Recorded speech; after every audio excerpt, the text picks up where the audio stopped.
America's public enemy number one in the United States is drug abuse. In order to fight and defeat this enemy, it is necessary to wage a new all-out offensive. Well, we've done a ton of these videos about the drug problems that's plaguing us here in the United States, especially places like Philadelphia, New York, Seattle, San Francisco, and it's spreading out like a just literally virus. And like I said before, it's literally looking like a scene out of The Walking Dead. And we continue to see this, and the warnings are there. I mean, I had someone in the comments line that says, well, you didn't put up the video to prove it. I said, there's plenty of videos out there. Is that we have to discuss these things. If you want more videos, we will put out videos out there that will show more and more of this going on as soon as we go through them and properly vet them. The thing is, a lot of this could be avoided, and this is the several ways of doing it. Close the border, that's the biggest part of it. Vet a lot of the homes that are being sold to this day, and here's the reason why. You're seeing a large amount of Mexican cartels and Chinese citizens that are coming into the United States and opening up shop in homes. This is police body cam footage of officers executing a search warrant on a suspected grow house in San Bernardino County, outside LA. One example of many, many others.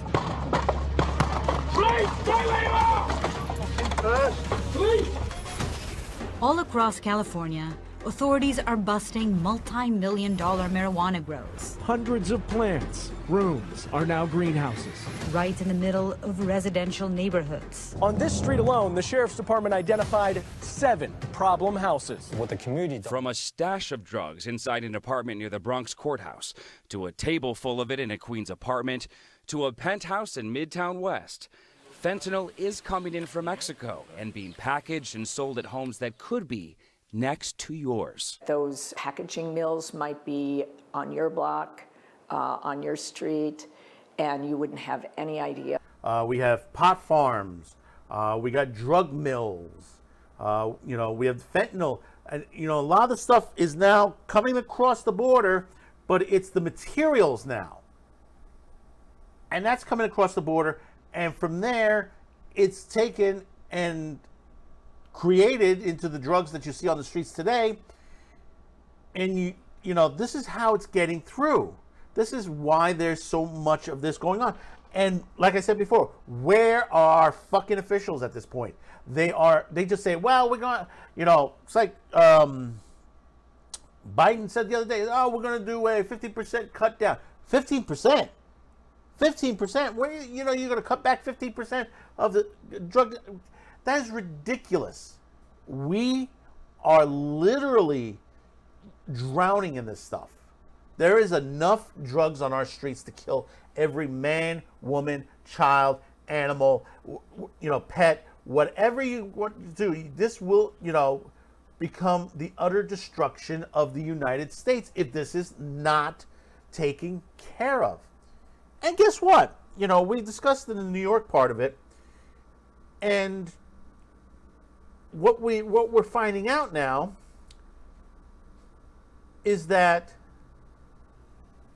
in New York City, specifically the Bronx, we have drug mills popping up all over.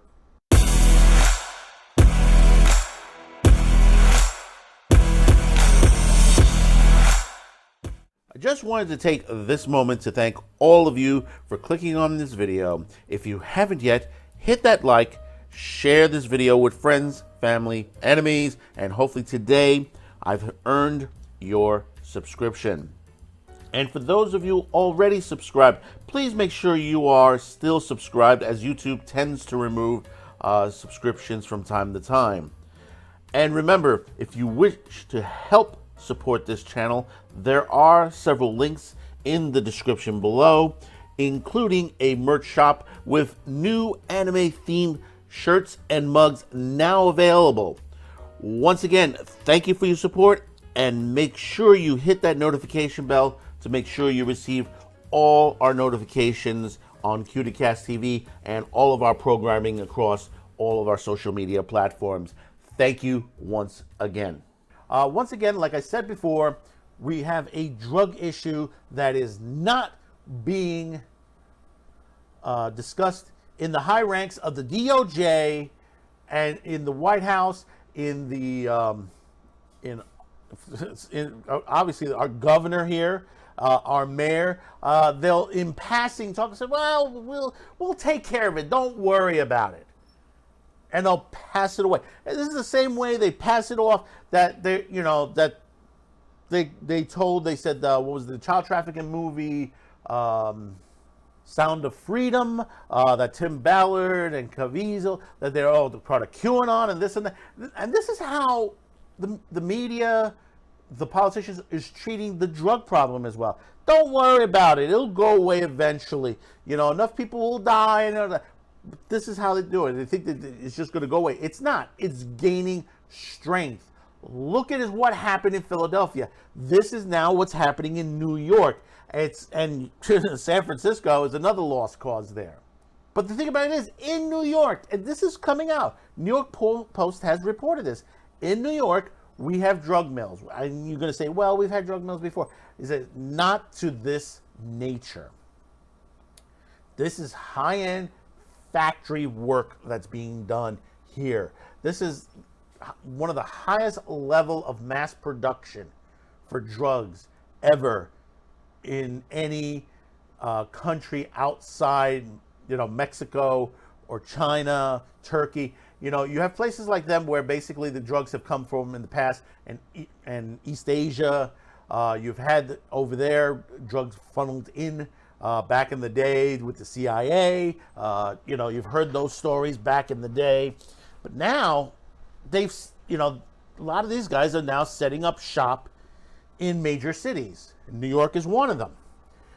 California is another. I mean, there is a National Geographic documentary out there showing you the California ones and the people, behind it. But, nobody's doing nothing about it.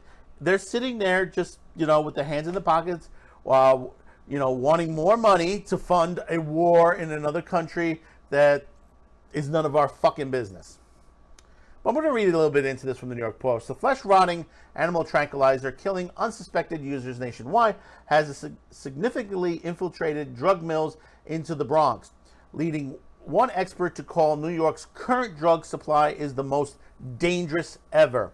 The animal sedative xylazine, known as Tranq, arrived in the borough via box truck after being smuggled across the southwest U.S.-Mexican border or through California. New York City Special Narcotics Prosecutor Bridget Brennan told the Post.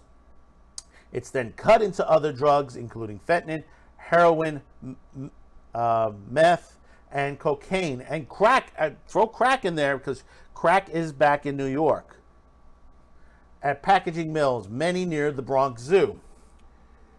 Generally, they're apartments in medium-sized buildings in nondescripted areas, Brennan said, of the drug mills, places that wouldn't draw attention. From there, the dangerous drug is distributed throughout the city and the entire Northeast, leaving Bronx neighborhoods like Melrose, Bathgate, Morris Heights especially ravaged, data shows. Now, if you've been paying attention, a lot of the crime in New York City has been focused in the Bronx. Overall, our black market drug supply in the city is probably the most dangerous that I've seen, Brennan said. People who believe that they're buying one drug may well get another drug that has no tolerance for whatsoever. Xylazine is certainly a part of that sad story. In April, the White House Office of National Drug Control Policy designated fentanyl adulterated with xylazine an emerging threat. Once again, they have not done anything other than this.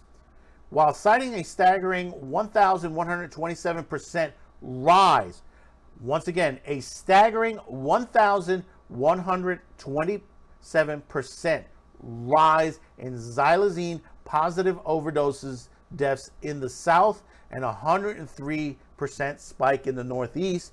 More than 3,100 people died of drug overdoses in New York City last year, according to CDC estimates cited by Brennan's office in its annual report released late June.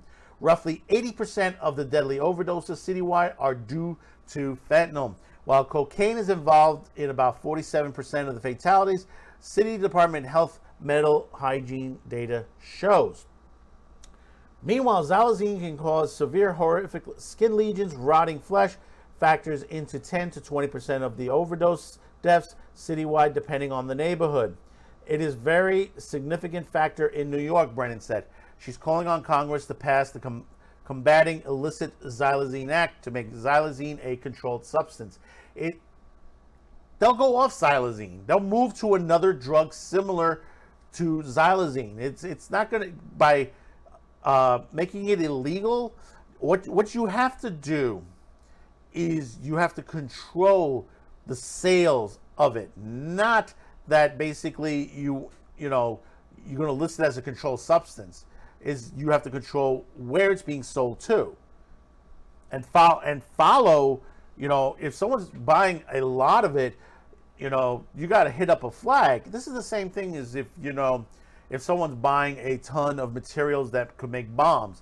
It used to be that point where the FBI used to follow the path when that happens. They could do the same thing with this. Tranq isn't just mixed into hard drugs in powder form, Brennan says. The potential muscle relaxer is also pressed into pills sold online, including on social media, she said. They might be sold as Xanax or Adderall or OxyContin, Brennan said, and those are just as deadly as the powders. Xylazine and the chemicals used to make the fentanyl often originate in China, where online suppliers charge up to $20 per kilogram, according to the DEA. The low price of veterinary tranquilizer with no new known human antidote is a boon for drug traffickers due to its psychoactive effects, allowing them to cut fentanyl or heroin mixtures, according to the DEA report on xylazine. Meanwhile, Brennan's office said 8 of the 10 city precincts experiencing the highest level of fatal overdoses this year are in the Bronx. The Bronx led the city in fatal overdoses citywide, including xylazine, last year, while Staten Island had the highest rate overall when considering population, according to the Office of Special Narcotics Prosecutor 2022 annual report. David Frank, an assistant researcher scientist at the NY School of Global Public Health, said Northern Harlem and Washington Heights in Manhattan are also xylazine spots. Yeah, you totally see people passed out in different kinds of way than if you were just nodding from opioids, Frank told the Post. And it's totally visible. And they are totally out in the open or in the park. You can see it. Some addicts explicitly seek out fentanyl and its powerful high, but that's not the case with xylazine for most of its unwitting users, Frank said. Almost every single drug user I know, they would rather not be there, he said. People want to live, they don't want to die. Vanda Felbert Brown, a drug policy expert and senior fellow at the Brookings Institute, categorized xylazine as a terrible development in an ongoing drug crisis, since the non-opioid can't be reversed by naloxone and can cause a neurotic tissue that requires amputation. And we're also hearing now that psychotic episodes are happening as well. Feb Brown questioned the city's plan of urging users to take xylazine under medical supervision. See, that's the ridiculous thing right there. This is how New York City is touting this. They're saying, well, if you need to take the drug, have someone near you, some medical person near you. You're compounding the situation. You're just compounding the drug abuse. If this person has a drug problem, let's solve it. There are ways of, taking people out there, getting them cured. Urging users to take xylazine under medical supervision at overdose prevention centers, saying that while she supported risk reduction measures, the practice may be misguided for Tranq. I'm not sure we want to be encouraging specific injections of xylazine, she said. It's better to put people on methadone maintenance or even heroin maintenance and allow them to buy their supply rather than risking an overdose and neurotic event. The thing is get them off the drugs. This is ridiculous. This is, like I said, this is our politicians with their hands in their pockets. You know, they don't know what they're doing. Oh, you know, the other day, what was it? About a couple of weeks ago, they put a vending machine, when it was free, with needles and Narcan and, you know, all these kits in there. Just overnight, that machine got emptied out. Now, was it emptied out by people who are users, or was it by people who was taking it and going out and selling it? We don't know. This is how they handle it. Just give out free needles or create a center where they can go peacefully do their drugs. If they happen to go OD, you know, at least we're there to help them. And this, no, help them by getting them medical help. You've seen what is going on this. Some of the mental issues that are going on, the psychotic events, are being caused by these drugs. The necrosis, and you know, and the burning off the flesh and the amputation of the limbs. You know, if this is what's happening, and people says, well, if that's going on, well, why don't they just stop? Why are they taking it? Because they created a drug. And this is not the only one. There's been several. Some MS-13 was known for one that they created, which they linked into marijuana. That made you so addicted to it, you kept coming back for it. Once you had one puff, you were pretty much addicted. This is how strong these drugs are. This is no longer any minor incident where he says, well, I could stop tomorrow. You know, if I'm taking a little cocaine, it's a little sniff and stuff like that. No, this stuff, once you get a hit out of it, you're coming back for more. Just look at the pictures of the people before and after. Look at what is going on. And, you know, like the people that have said in the comments, you know, they said, well, we didn't say it. Look at the people that are in Philadelphia alone. That whole area. It is, oh man, it is just, you know, it's become a third world. That's what's happening. They're taking this country apart piece by piece. This is one part of it. We need to stop it. There are drugs out there that will stop certain drug use, and there are others that doesn't do as good. But we need to start just helping these people. We need to put money into mental health, drug addiction, and many other addictions that are out there that are hurting people in this country. Stop funneling money to wars that we have no responsibility for. We should not be in the Ukraine situation. It is none of our business. It is not where it is. And I'll tell you this, there are no good guys in this war. There aren't. The only ones that are suffering are the people who are huddled together, that are dying left and right on both sides of those countries, both Russia and the Ukraine.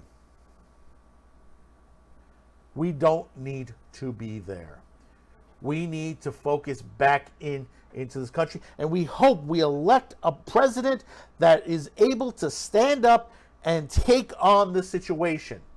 We hoped on it, and to clean up the DOJ and the FBI and get back to the work that was being done before. Not this political bullshit of going after political opponents. So comment below, let me know your thoughts about this. And I'll tell you, it's a situation that needs to be responded by politicians Take this moment. Contact your local political official. Let them know you are upset, especially those in the New York City area, those of you in the Bronx, Staten Island, that are having these issues, Manhattan, Queens, as well, Brooklyn. The boroughs have to get together. This is the reason why Staten Island wants to succeed away from New York City, because of some of this political bullshit. So let me know in the comments below your thoughts. Share this video, hit the notification bell. Don't forget to hit that like. And hopefully today is the day I earn your subscription. So until next time, thank you for tuning in, and bye-bye now.